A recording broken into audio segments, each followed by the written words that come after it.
Well, aloha, everyone, and welcome to another conversation to take us from anxiety to clarity.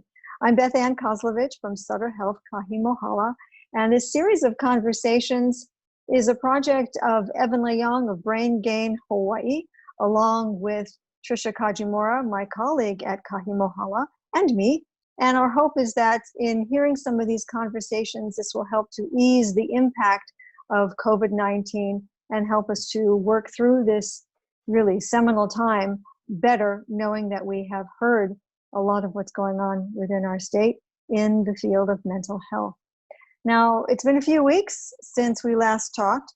We took the 4th of July holiday weekend off, and we came back to a week that, if ever one could be characterized by fear and frustration, well, this one has been it. Why? Well, we had the highest daily count of COVID cases this week. We also found out that one of the major labs that does testing doesn't have enough reagents because the supply chain is a little dicey and we don't know what may be happening with that. And those two things have conspired to really cause our leaders, our government leaders, to rethink whether or not our state is going to be reopening to trans-Pacific travel on the 1st of August. Really, what they're asking for is some assurances that there is a testing protocol that will work. And that means before people arrive here, being able to get a negative test. And while we're working all of that out as a state, we have the tourism industry that is truly frustrated because it was set to open itself as of the 1st of August and has been gearing up for that. And now everything is just in limbo, which is also adding to the fear and anxiety surrounding the pandemic. So today, as all of the community is concerned about how we go forward, we thought we would take a look at what's happening with those who are training to be mental health professionals. This is a very different world that they're learning in than, say, even some of their friends who were in training even a year ago. So that's what we're going to do today. And we're going to be talking about the impact of the pandemic on the next generation of mental health professionals with Robin Arndt, who's an instructor and field education educator at the Myron B. Thompson School of Social Work at UH Manoa. And I'm really glad to be talking to you, Robin, because we are all concerned about what happens as we see this next wave of mental health coming at us and mental health needs coming at us, and who is going to be there to meet it.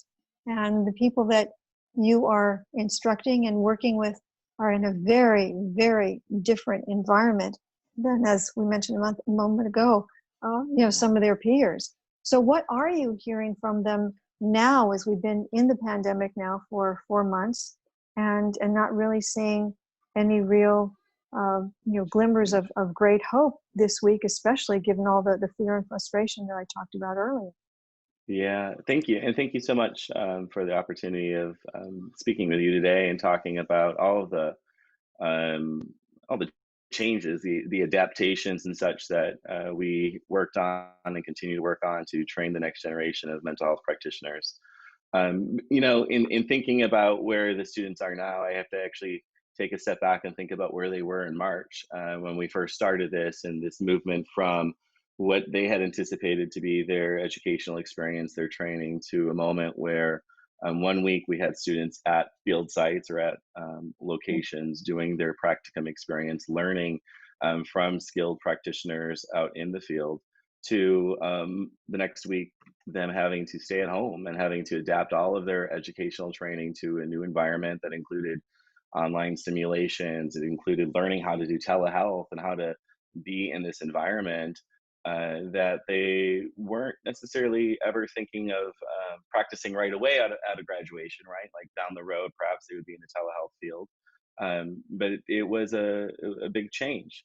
And with that, the same emotions that each of us has been experiencing, that anxiety, that fear, that anticipatory grief, the isolation, were components that we had to work on from the very beginning with them to be able to digest it, to understand it. Because in order to be a helper, in order to help others, to be a good mental health practitioner, we have to learn about how these things are also impacting us before we can help to alleviate or reduce some of the stressors, anxiety, the emotional turmoil that others may be facing. And so that's kind of where we started, and I think that's also where we are right now. Even though we've grappled with, we understand a little bit better how we are experiencing anxiety or depression, or how social isolation is impacting us. There's still a lot of unknowns, and so we're making plans for the fall, but we don't know yet what it will truly look like until we have better understanding of if the disease is controlled. What are organizations doing? Are they able to take back students into their site? What does it mean when we have a student go to a facility? Are they going to have the necessary PPE precautions? What does it look like at the agency? What changes have they made, and how do we adapt to them? And how does our student learn to adapt to it as well? And so right now, that's really where we're at. We're thinking about what comes next. How do we both plan for a experience that they'll have to really gain the necessary face-to-face skills, while also having to be able to quickly adapt to either moving back to a quarantine type of setting, or moving back to a setting where they could be at their house, socially isolating. So kind of like a concurrent planning type of situation. Yeah, that's a huge journey for so Yeah. many students to have made in a mere 4 months, and facing Yeah. as many unknowns, not only just in the short term of what will school look like come the Yeah. fall, will they be able to go out and be engaged in field work? What will they be seeing when they go out into field work at whatever time that they do within the time that they're training, but also the longer term impacts of all of this. What does this mean as they carry it forward into their professional lives? And what then are they going to be seeing over the next 5, 10, 20 Yeah. years, depending upon, what their area of expertise is? I mean, we're very concerned about how children are feeling the Yeah. impact of all of this as they are trying to learn. Well, depending upon how you define a child and where you really think adulthood be good. I mean, I think that Rudolf Steiner said it was someplace Mm. within the early 20s, that sense of consequence and understanding of consequence really begins to solidify. But however you want to define it, you have a lot of young people who are feeling what they're feeling now, having to assess everything that's coming at them now with the kind of judgment that they do have now, which may Yeah. not be the judgment that they have at 30 or 40 or beyond.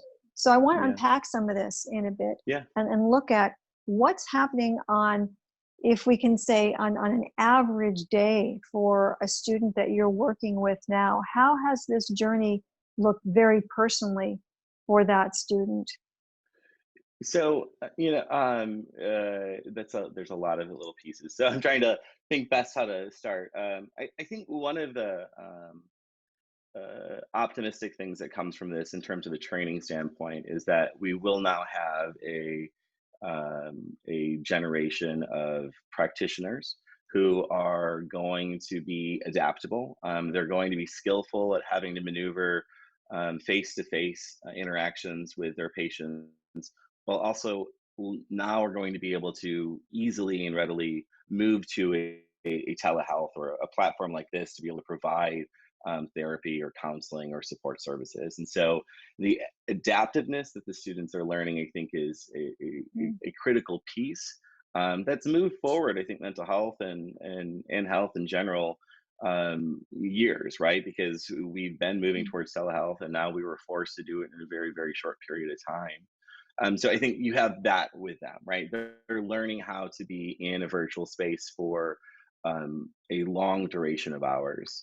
Uh, Many of us, probably all of us, have been in meetings like this, or have talked to our family like this. And how is it for you? Like, do you, at the end of like an hour, do you feel exhausted? Are you ready for your next meeting that you're going to be going to on a platform like this? Because I know that I'm on a lot of meetings and I get really tired from being Oh, are you on asking camera. me? Yeah, I'm asking, Oh, like, okay. Oh, you're I thought you tired, meant, right? I thought you were Yeah. talking rhetorically No, about how no. you're talking to a student. Yeah, I think it is much more difficult because there is an energy that we feel from each other when we are face to face. Now, some people, there are some interviewers, I know Terry Gross is one of them, that prefers to be completely alone and not with someone when she's interviewing. But in general, I think a lot of us pick up social cues from each other when we are physically present. Even though I can see you now, there are different things that are being masked by the screen because I'm not sitting next to you.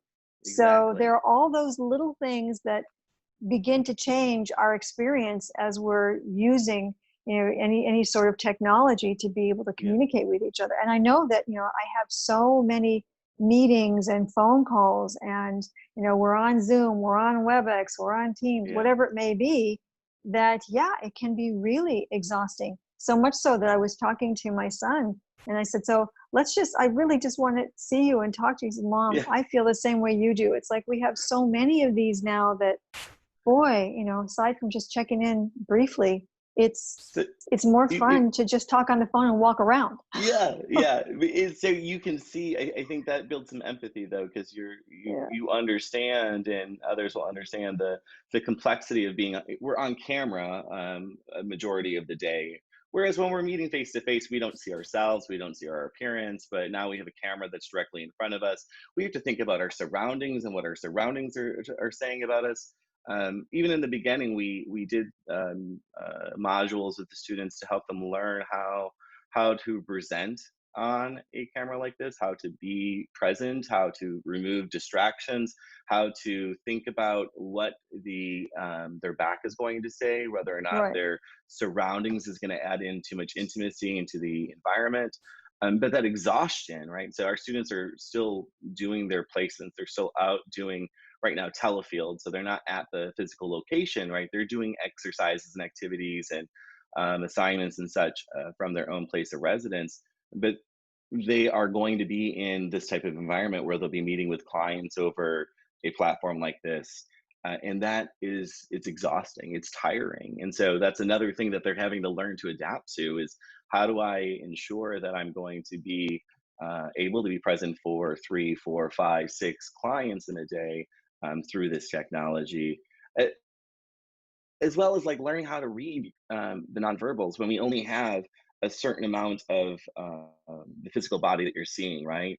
Normally when we're in an environment where it's face to face, you see the entire person, right? You see when they move their body and they close off because something's uncomfortable. You see things in terms of how they cross and uncross their legs, and part of that experience is now taken away from them, and so they have to be more in tune to what is the voice saying, what is the facial expression saying. But we have students who do this as well as are on phones answering calls, and so it's a variety of different skills that they have to be in tune with at different moments in order to really be learn and to be present for the client.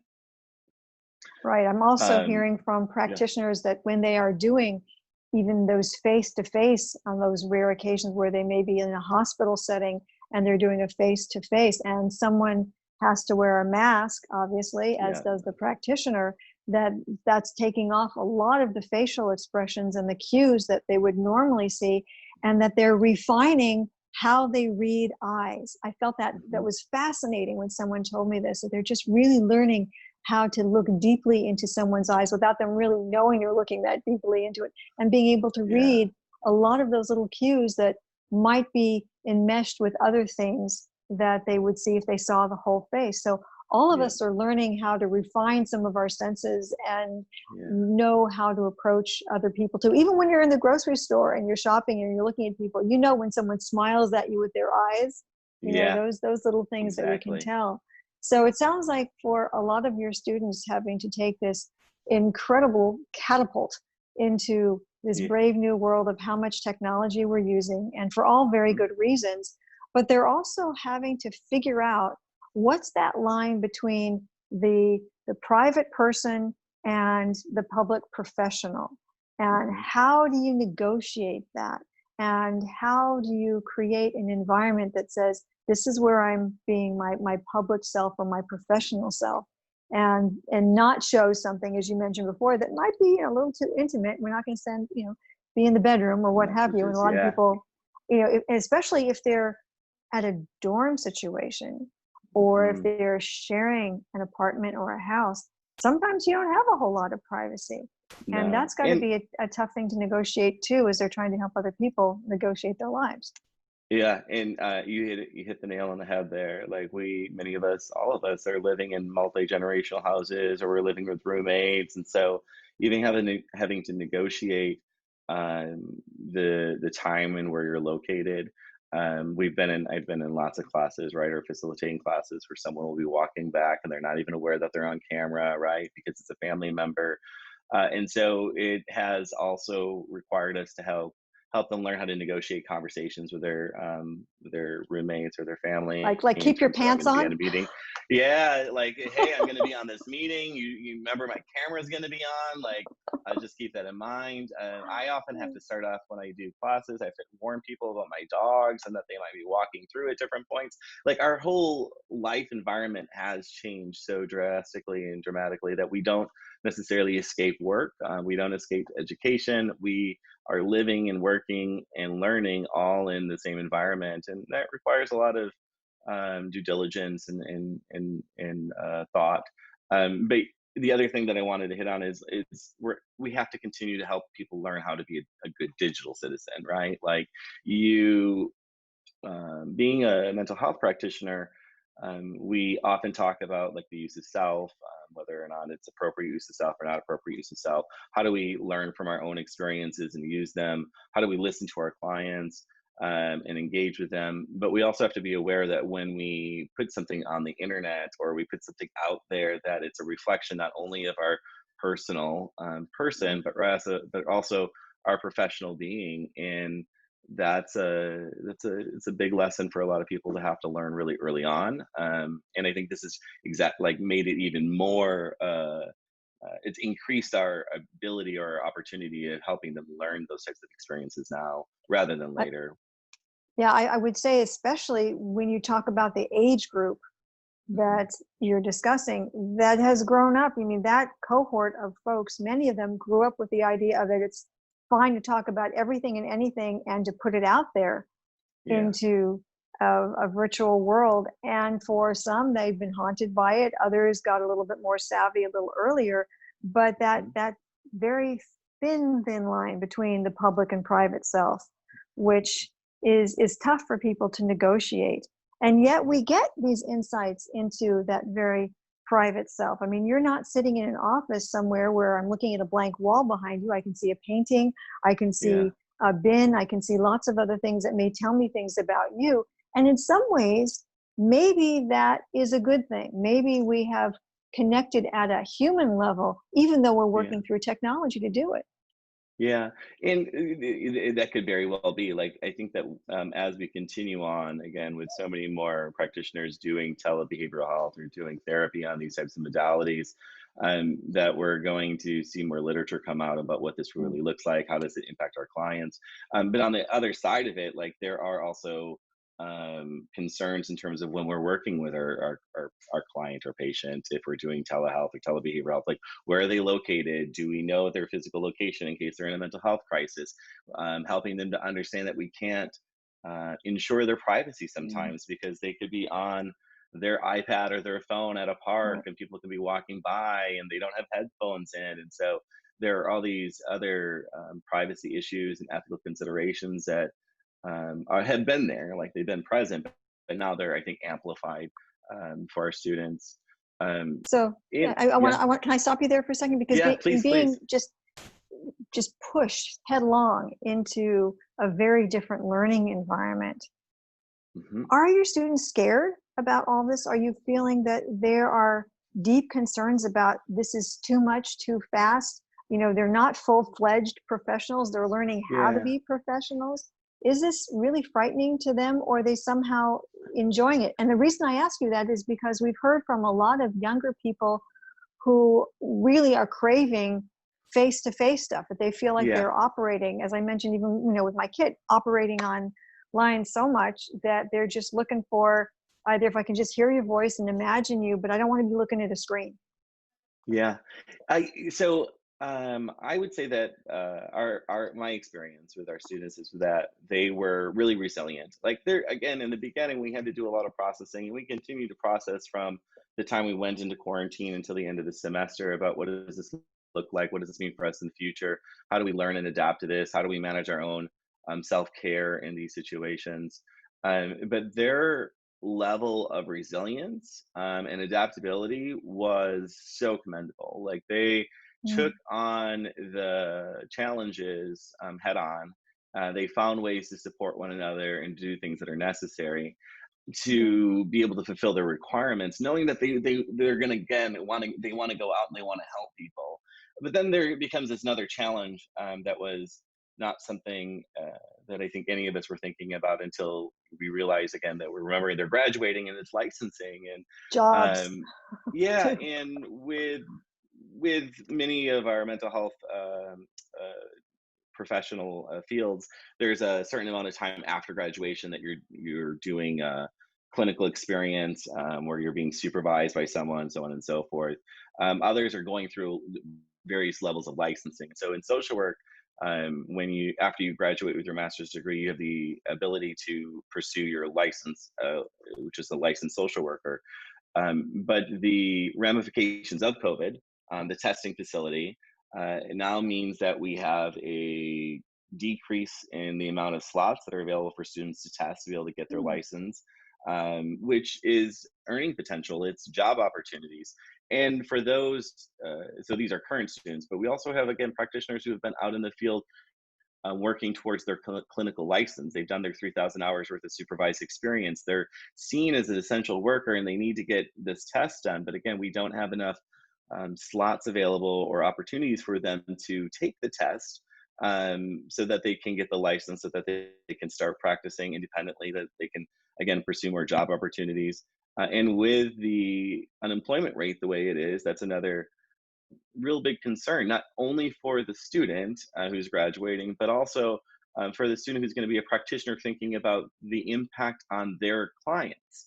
Like we can't forget that unemployment rates being high, it impacts uh, our mental health. It impacts our adaptability, it impacts our self-worth sometimes. And so when we're in a pandemic, we're unemployed, all of these things, there are, again, are going to be long-term consequences that we're not seeing yet because we're still in the midst of everything. We're still responding to the increase in the number of cases this week, or to the unknown whether or not there's going to be people coming in on August 1st with the testing, or not, or if they're going to open up the economy or they're not going to open it. Like we're still there that we haven't even we've begun to think about, but we don't know what the long-term impact really going to be, and how do we respond to it when it's time, and how do we equip the students to be aware of it and responsive to it as well.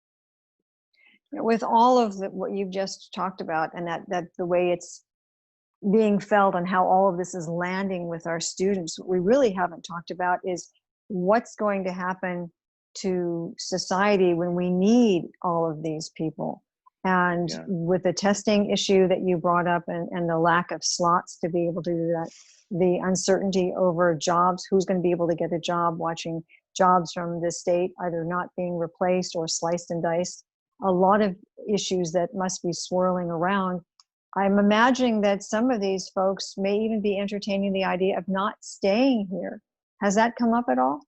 We have a yes, yes, and there again we have a population of students who come to Hawaii to pursue their degree requirements, and then they'll either return back to where they had originated from, or their home, or some other area. I myself, I was originally from Wisconsin, and then after I completed my degree, I moved to Hawaii and pursued my career here. So there will be, or there have been, students who have already again left and gone back to the continent to pursue career opportunities there. Um, we we really have to be aware of and think about the need for mental health practitioners and social workers. We often talk about the need for primary care physicians. Like there's data out there to support, or not to support, but data out there that indicates that we have a lack of primary care physicians to respond to the population. And the same is going to be true for our mental health practitioners. You know, there you can think of it as like different points in your career. We have individuals who have been practicing and have their private practice. They do therapy, they see clients, they've been doing it Mm. for a long time. It's always been face to face. And now those individuals were not seeing people face to face. Some of them adapted to the situation of being telehealth or behavioral health. But some of them might not actually go back to a setting or go back to their career, right? They might choose to also retire. And so as we talk about businesses closing their doors, I think we have to be aware of and in tune to what is happening in our nonprofit sector and whether or not there's going to be closures there or impacts to them and staffing, which is where many students would find careers and jobs. We have to be aware of the potential that we could see a decrease in the number of mental health practitioners in the future because of COVID, and there was like the cost associated with opening the practice, keeping their practice, the billing and insurance issues that they experienced in the midst of all of this. And so, are we going to see a decrease in the number of practitioners? And then, if we have a backlog of students or new practitioners who can't get their license, what is that going to create in terms of urgency and need? We don't have really good mobility and portability with our licenses, meaning that Mm. again, ethical considerations. Mm. If I'm seeing a client who's residing in Hawaii and then they go back to California, ethically, I'm not ethically legally, I'm not licensed in California, right? I'm licensed in Hawaii. They're in a new jurisdiction, and how are we going to support them when we can't actually practice to see them because we're supposed to be licensed in two jurisdictions? There's not this easy way of doing it necessarily. And so there's going to be, again, I think a big urgency, a big need in the future that, again, we're really focused on what's going on today in society, but we also have to be thinking about what are going to be the social impacts of this long term and how are we going to respond as a community. I think everything that you've just talked about is the coming wave of mental health on all those different levels. What they're going to be facing, what society is going to be facing, how we're going to negotiate between the two to be able to meet needs that very clearly are still evolving. In some of our conversations over the last few weeks in this series, I mean, we've heard from people say time and time again that, look, they're seeing people who are coming to them for the very first time, recognizing that they had a need, people who weren't in that pool of clients before, and some who have had to drop away for whatever reason, but it's not necessarily an even situation or even Yeah. exchange. So knowing that it's growing and will likely be growing exponentially, especially when you're talking about the needs of first responders, Hmm. teachers, everyone who is out there having to cope with this day in, day out with other people in a way that those of us who are working from home or working remotely are not necessarily dealing with in the same way. Although, we all have impacts too, as I know you know. Yeah. All of that says that we need more focus on mental health. For such a long time, there has been that disparity between all the conversation and all the attention focused on physical health, even Hmm. when we knew that mental health and physical health go hand in hand with each other, that we aren't, bifurcated human beings where, Yeah. where we're split. And this is all just your physical self, and this is all just your emotional, mental self. But there seems to be a growing awareness, at least Yeah. anecdotally, that we're Hmm. getting more attention. We keep talking about this as being, well, if there's a silver lining, maybe this might be it. Yeah. But how do we translate that into some real policy and procedures and changes for all the things that you've just talked about Yeah. when you have so many lack? We have so many things where there is a lack, whether it's Hmm. testing or whether it's actual people to be serving under, or whether you have someone moving, ethical considerations, all these things, just the confluence of all that. How Yeah. then do you see that this is going to be evolving? Yeah, so I think another thing that has been a focus of training and education for new practitioners and kind of falls where follows like where we're going hopefully as a society is this idea of integrated behavioral health. And so training new practitioners on the idea that they don't operate into a silo, but rather we operate as part of an interdisciplinary team, and increasing the opportunities for students while they're in their educational experience to work with other disciplines so that we have a better understanding long term about how to utilize one another. It also allows, though, other disciplines like medicine, nursing, pharmacy to appreciate and to understand better what a mental health practitioner or a social worker would be doing, and to learn how we can leverage one another. So I think that's actually another thing that's been emphasized even more now during this Mm. time. And hopefully we'll continue on that trajectory because we have to learn how to work smarter, not harder, right? Holistic perspective in working with our clients or our patients and helping them to not only tackle the physical health ailments, but also the mental health components that go into it, or something we refer to as social care. There are other Mm. aspects outside of either our mental or physical that impact our health, including the environment, our living situation, whether or not we have food to eat, if we have benefits that we can claim. And so, how do we leverage those supports as well to really ensure that, again, this individual who's coming, this patient is really propped up for success? With that, and I think another thing just to throw out there and to acknowledge is that there's still a lot of health disparities that exist with our ethnic and minority populations, and we see that with COVID as well in terms of how it's impacting different groups of people in different ways, and the um, the level of impact in different communities of color and such. And that also has an impact on how we practice and how we view things and how we understand like the world around us and the policies that need to change, as well as the impact for change in the future as well. So, Robin, are you hopeful? I am. I actually am. I'm getting all like choked up at the moment. No, I am. I really, really am. I was so impressed with our students towards the end of last semester as they again were preparing for graduation and understanding that they're not going to celebrate in the way that they did, but they banded together, and the amount of work and things that they had done throughout their program, but also in the last 6 weeks of the program, right from the middle of March until the middle of May, so about 2 months rather.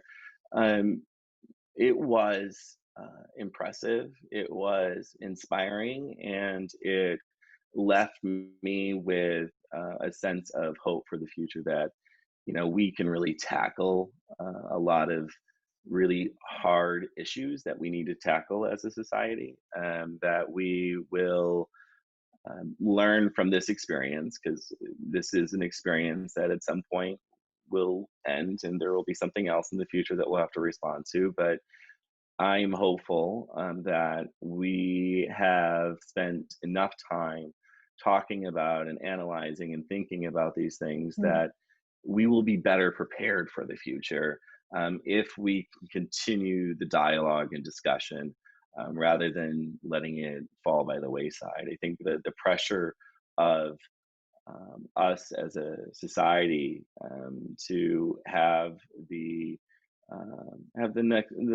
the precautions, the policies, everything in place for the future. We can't forget about this once it's done. So I'm hopeful. I really am hopeful. They are the next generation is going to be better equipped and better prepared to handle so many more issues than we were prepared, because society has changed and we have new knowledge, and they're at the front lines of it. They're at the forefront of learning about it. So I am really hopeful. Are you hopeful? Wow. Yeah, I am actually, truly. By nature, I'm an optimist anyway, and I Yeah, try to, just temper that with being a realist too, and seeing yeah, what's truly out there, and trying to move from one way of being into another without coming across like Pollyanna, because that's not very helpful either. yeah. But to be able to say that, finally, after a very long time of trying to push the agenda of mental health and why it's important that we focus on mental health, especially as people forever were talking about, the holistic movement and teaching children holistically. I mean, we've heard that word used in Over and over. so many different ways for such a very long time, but we've never really been able to actualize it Hmm. in practice. And to see that that's beginning to happen now, I think that when we look back on this time in 20, 40, 50, 100 years, that we're going to see that this really was a seminal time in our societal existence, in much the way that Yeah. we've seen other times throughout history, whether it was after the plague, and then we had, the Renaissance, even after, the Spanish flu, and then, well, there was what happened, in the 20s. That was a little, crazy, but that certainly things began to accelerate, and we saw a great growth in industry, that there will be something that will emerge from this. And how we treat it, though, that will be the real telling of the tale, because it's not just saying good will follow bad. It's just that you're going to have some of both in all of that, but there will be a real spurt, I think, of growth and understanding. And certainly that will include, I hope, mental health. I want to thank you so much for spending time with us this morning. It's really been a joy to talk to you and to hear so much of the good things that you have been working with your students and how they're approaching life going forward as mental health professionals. And I wish you all the best, Robin Arndt, from the Myron B. Thompson School of Social Work at University of Hawaii Manoa. Mahalo. Thank you so much. Mahalo. And to all of you who joined us, thank you so much for spending another conversation with us, just to look at how we move from anxiety to clarity on lots of different levels. And if you have a topic or if you have a suggestion for a conversation, send it in, please. My address is KozlovB, that's K-O-Z as in zebra, L-O-V as in Victor, B as in boy, at sutterhealth.org. Thanks so much. We'll see you next time from Anxiety to Clarity. Bye for now. Aloha.